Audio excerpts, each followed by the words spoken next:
Hey everyone, and welcome to the third season of Unpacked, a podcast by Afar. I'm Aislinn, and as you can probably tell by this giant microphone in front of my face, I host the show. Every week on the podcast, we unpack a different tricky topic in travel, and this week is no exception. This is Unpacked.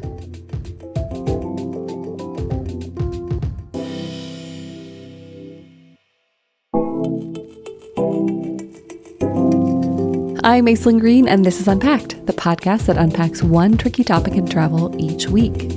And this week, we are exploring the intersection of travel and housing deprivation, or, as many refer to it, homelessness. It is a very tricky subject, but one that is close to my heart. I have a close family member who has experienced homelessness, and I live in the Bay Area, which, as you may know, has struggled under the weight of a certain narrative around the topic. In fact, you may have seen recently that a TikTok star cut his trip to San Francisco short, citing several issues, including safety. I'm not going to go deeply into the issue other than to share my perspective, and that is that many parts of the city feel so alive and vibrant and safe, although I do challenge us all to explore how and when and why we use the word safe. I know that it can be scary and it can be uncomfortable when we encounter people who are altered or grappling with mental illness or simply without the comforts that I know that I take for granted. But when we as travelers avoid these feelings of discomfort, we're missing out on a larger story. There are larger systemic issues at play here, and we're not going to solve them with travel. But let's at least have the conversation. And that's what we're doing in this episode. We're going to meet a walking tour company that is bringing homelessness into the tourism narrative. Our guide is Rachel Parsons, a multimedia journalist and host of the solo travel series The Peregrine Dame. She splits her time between LA and London, and that city is where she came across the groundbreaking work of Unseen Tours.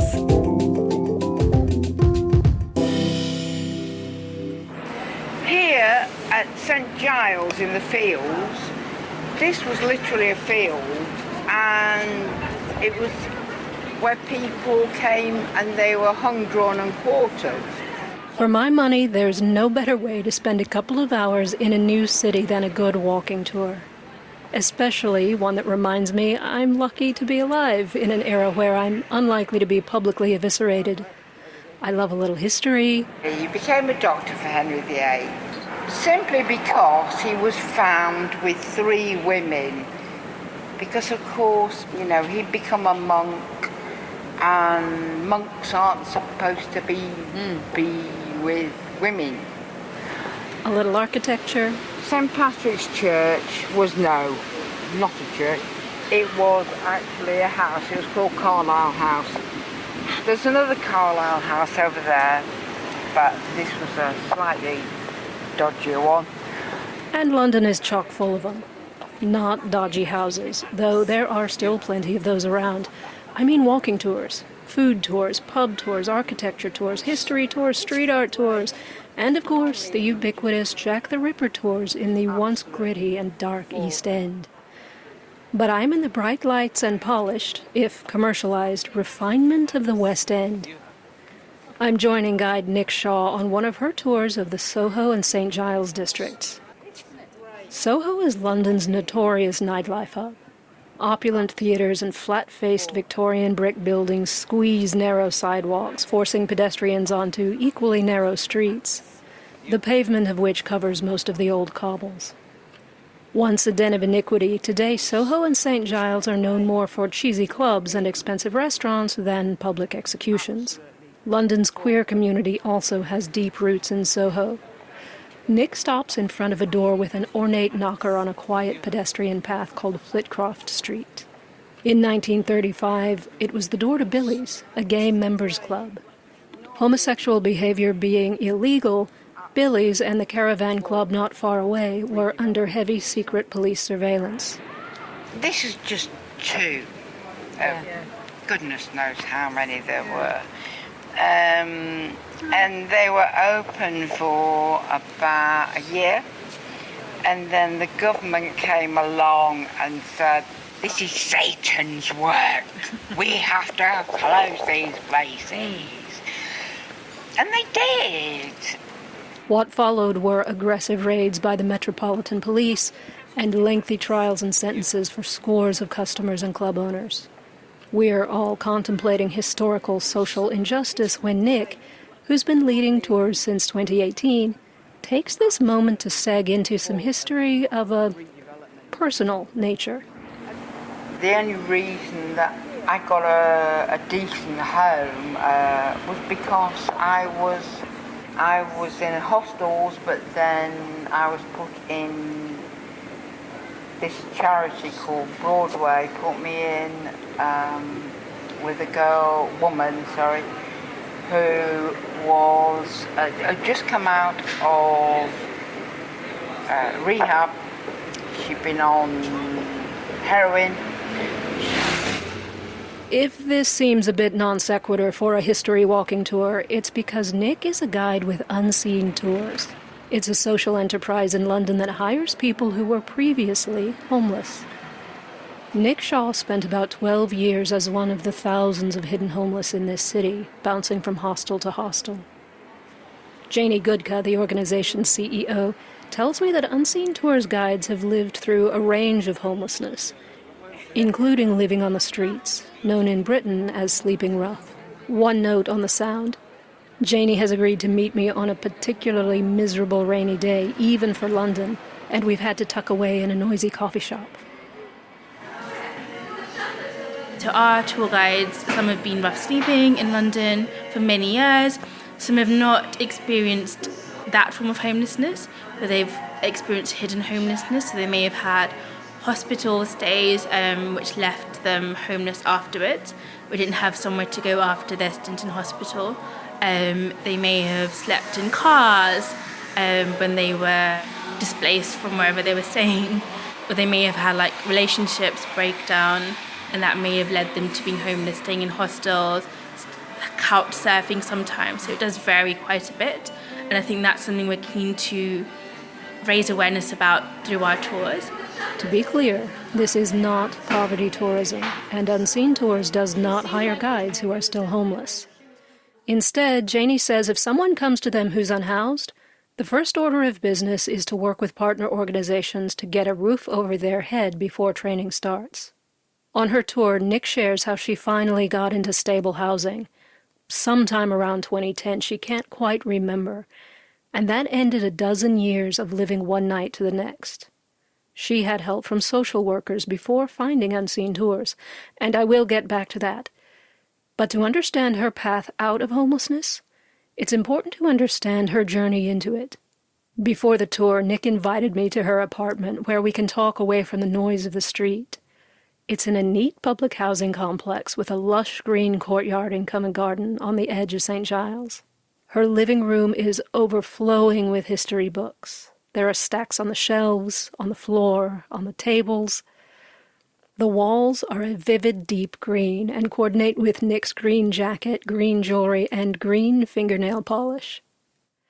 At 67 and sober, Nick says she knows no one would look at her and think she'd been homeless. You're always going to get people think, if you're homeless, look at them, they're just scroungers. But people don't understand the situation. They really haven't a clue how things can change. And this is what I kind of start my tour saying, you never know, you just don't know what's going to happen in life.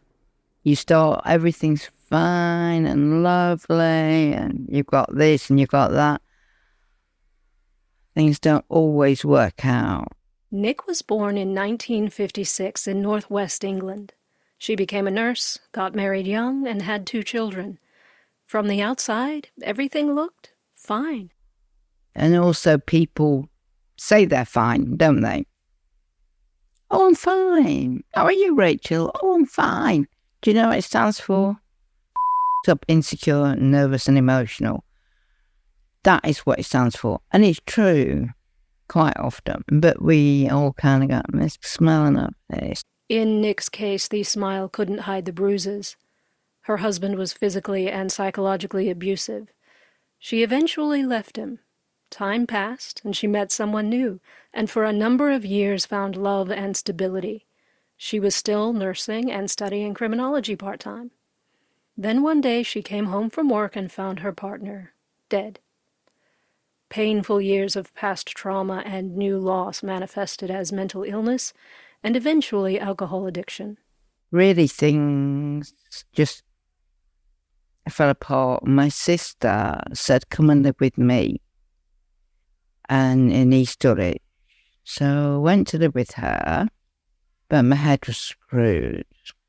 But back then, Nick says, her sister in London couldn't cope and didn't understand the depth of Nick's problems. She asked Nick to move out. With nowhere to go, Nick found a bed in a hostel that catered to the down-and-out, homeless, and people in the throes of addiction. She continued to work as a nurse. In fact, she held paying jobs and volunteer positions throughout her time unhoused, though she says much of her income went to alcohol. Nick Shaw was 42 when she moved into that hostel and became homeless. But, say homeless, but then there's lost, just feeling lost. Can be quite different. I feel like I was homeless a lot longer than I was, really, simply because I didn't have my own place, just to call mine. She pauses and looks around her green sitting room. So, this is my first ever. I created my own home. This is my first own bed, first own floor. It's all these little things. It's about something being your own. Helping guides reclaim that sense of ownership in their professional lives as well is a cornerstone of Unseen Tours' mission. But it's also about representation and visibility in the tourism business, an industry that does its best to render people living through homelessness invisible. As CEO Jayni Gudka points out, who better to illustrate the fullness of lived experience in a place? If they've been sleeping on the streets, they know the streets better than anyone. They know the interesting personalities better than anyone. And they know the stories they want to tell. Jayni says staff and volunteers work with guides on things like building confidence and public speaking, but are careful not to interfere with the essence of the guide's story. So we're really keen to make sure that the people that we work with are able to share their stories in their own voices, without putting words in their mouth, without telling them what they should be saying and how they should be portraying homelessness, because it's their individual experiences, their own unique experiences. And of course, everyone experiences homelessness very differently. Which is why each guide shares as much or as little of their background as they choose. And that brings me back to Nick's.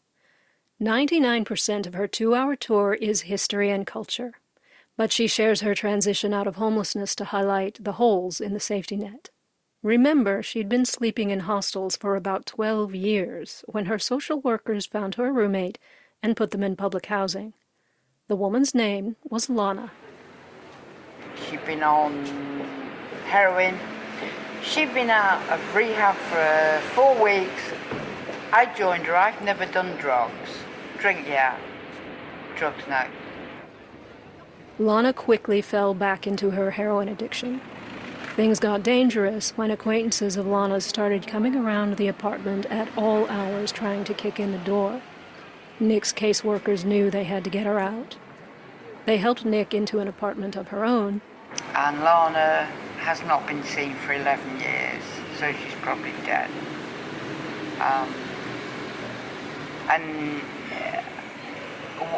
What do you say? Yeah, but it was only because of Lana, the situation with Lana, they got me out, which sounds awful. It seems I was the last person to see her.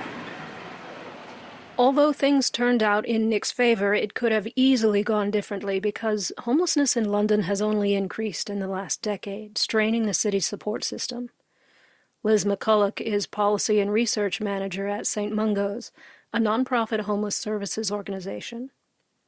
The most recent annual data we have showed that there were 10,053 people sleeping rough in London.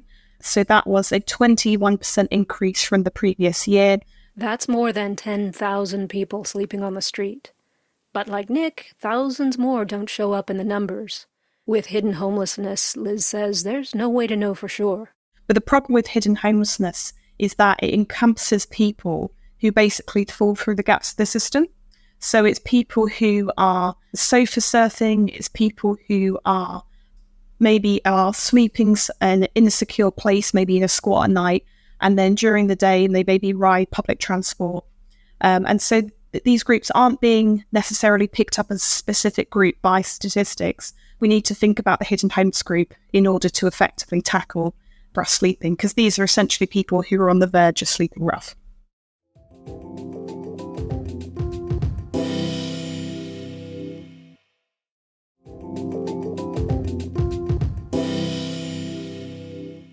There's little that tourism professionals, and frankly a lot of travelers, are more allergic to than the sight of people sleeping on the street, especially in a glamorous destination such as London, where tourism rakes in tens of billions of dollars a year. In our experience, people who've experienced homelessness are usually excluded from the tourism narrative. So if we think back to the London Olympics or the royal wedding of Harry and Meghan, people who were homeless were displaced from the areas in which these events were taking place, because London or the UK in general didn't want to be seen as having this problem of homelessness when the world was watching. And it's not just London, it happens everywhere. I've witnessed it firsthand in cities as far-flung as Los Angeles, Rio, and Manila, when a large sporting event, president, or pope appears. And so, obviously, unseen to us, we think this is a missed opportunity, and it's a shame, because the insights that people have when they've been rough sleeping or just been homeless in a community, like the new perspectives and the different quirky facts that they have about a community, are just not something that are usually seen in walking tours or in the tourism industry.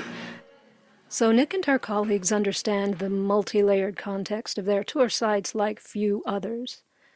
They also have a firm grasp of factual history. In Soho, Nick leads us to one of her favorite stops, Soho Square. She points out number 21, which, she says in the 19th century, contributed to Soho's infamous reputation for naughtiness.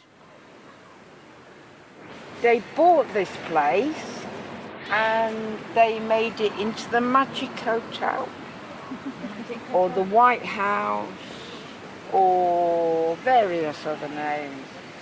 It was a brothel. They were high society dominatrix Teresa Barclay and a business partner. She's said to have invented the Barclay horse, a BDSM whipping rack. The upper crust of society and nobility were willing to pay Barclay handsomely for her absolute discretion and her cat-o'-nine-tails. As a letter from one of Teresa's prospective clients makes clear, Nick reads it to us. £1 for the first blood drawn, £2 if the blood runs down to my heels, £3 if my heels are bathed in blood, £4 if the blood reaches the floor, and £5 if you succeed in making me lose consciousness. Serious stuff. Wow. Yeah, exactly. But I mean, if that's what you want, that's what you want. Nick's tour is all about history, but Jayni says each guide curates their tour based on their interests, and they have plenty of assistance from staff throughout that preparation. It's a very bespoke process, so we work with the guides on a one-to-one basis. It can take between 3 months to, I think, 21 months was the longest time it took to develop one tour. That was Nick's, by the way. But it's their tour and they own it. So it's the stories that they're most passionate about, both from their own experiences and the communities around them. A large part of the process is providing support services. Nick took nearly 2 years to create her tour to really learn the history of her patch, but also to build the self-assurance needed to get in front of strangers. The challenges that people with experience of homelessness have can vary so much. So some people may need some more support with mental health, mental well-being, trauma they may have experienced when they were homeless. Some people may have lost their confidence because they felt invisible when they were experiencing homelessness. So how can we change that to help someone build up their self-confidence, their self-worth, help them with public speaking skills, other skills that they may need to create their walking tours. But also, we find that the people we work with are just fantastic storytellers. They have really interesting stories to tell, not just of their own experiences, but also stories about London, story of the community that they live in and they know so well. Since Unseen Tours started in 2010, 24 guides have hosted more than 25,000 tourists throughout London. The organization is developing plans to expand to other cities in the UK and abroad. Jayni says in the end, she hopes the tours spark a deeper dialogue between customers and guides.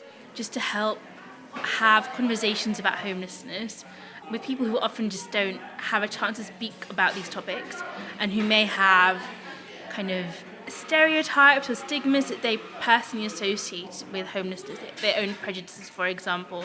So having these conversations in quite an open, frank manner. For Nick Shaw, her tours are about piercing the glitzy veneer of London's West End, especially of those who live in it. Just don't believe what you see. Just because somebody looks okay. People put on such a facade. In the years that I've been traveling to and living in London, I've seen its facade crack as homelessness worsens and the holes in the safety net stretch. I've always believed as a traveler I have a responsibility to see the full spectrum of a place, warts and all, to understand it in its context. I believe shutting my eyes to the ugliest aspects of a place does me and the destination a grave disservice. Walking through Soho with our small group, I have a deep sense of admiration for Nick Shaw, for the strength it takes to stand in front of total strangers and talk about the worst years of her life 3 times a week, for her willingness to be vulnerable and for her resilience, for her insistence on being seen and acknowledged, and compassion for all those she represents who remain unseen. And that was Rachel Parsons. We'll link to her work in the show notes as well as to Unseen Tours. And when they expand to other cities, we will be sure to let you know. And if you take a tour with them, be sure to let us know. Love to know what you think.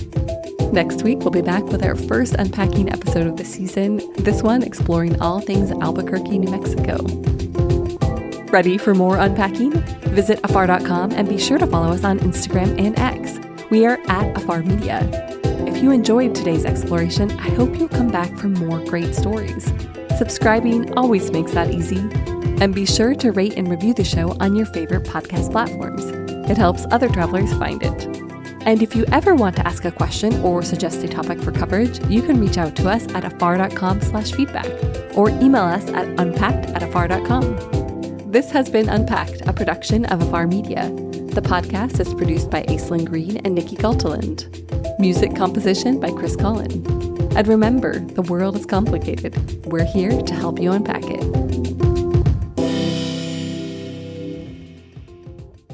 Okay, that was our show. Don't forget to hit like and subscribe on your way out, and I'll include a link to the podcast below.